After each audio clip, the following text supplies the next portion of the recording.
کیا آپ کو بھی ایسا محسوس ہوا ہے کہ سب کچھ بدل رہا ہے اور آپ سمجھ نہیں رہے کہ ایسا کیوں ہو رہا ہے؟ جیسے ایک عجیب سی بے چینی آپ کے دل میں گھر کر گئی ہو۔ وہ باتیں جو کبھی آپ کو جوش سے بھر دیتی تھی اب بے رنگ لگنے لگ گئی ہیں۔ وہ رشتے جو کبھی بے حد قریب تھے اب دور محسوس ہوتے ہیں۔ کیا آپ نے کبھی غور کیا حال ہی میں آپ کے جذبات، آپ کی سوچ اور یہاں تک کہ آپ کا دوسروں کو دیکھنے کا انداز بھی بدل گیا ہے؟ جیسے کوئی اندیکھی طاقت آپ کو کسی راہ کی طرف کھینچ رہی ہے۔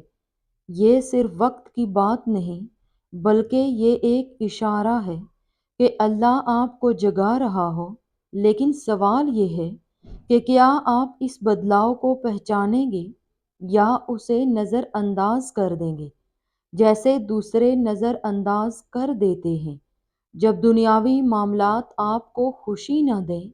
یہ ایسا وقت ہوتا ہے انسان فضول وقت ضائع کرتا ہے۔ اس حالت میں آپ جتنا خود کو مصروف رکھتے ہیں، ان چیزوں میں کھو جانا چاہتے ہیں، لیکن پہلے جیسی خوشی نہیں ملتی جن چیزوں سے پہلے خوشی ملتی تھی۔ یہ محض اتفاق نہیں بلکہ یہ ایک اشارہ ہے کہ آپ کا دل بدل رہا ہے۔ ہدایت اللہ کی سب سے بڑی نعمتوں میں سے ایک ہے، اور جب اللہ کسی کو ہدایت دینا چاہتا ہے تو اس کے دل، سوچ اور زاویے میں نمایاں تبدیلی آتی ہے۔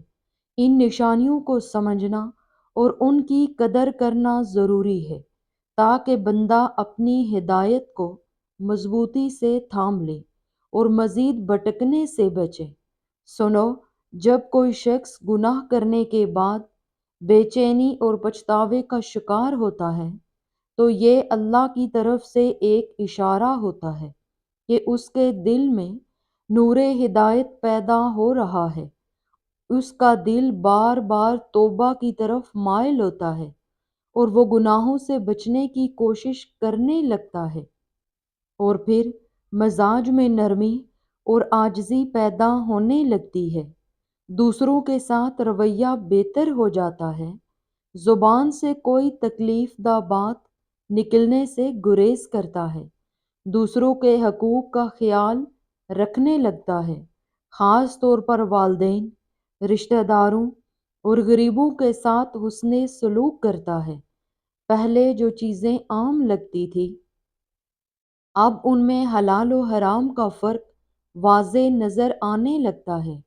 حرام کمائی، غلط ذرائع سے پیسہ کمانا، جھوٹ بولنا، دھوکہ دینا، رشوت لینا یا دینا، سب گناہ محسوس ہونے لگتے ہیں۔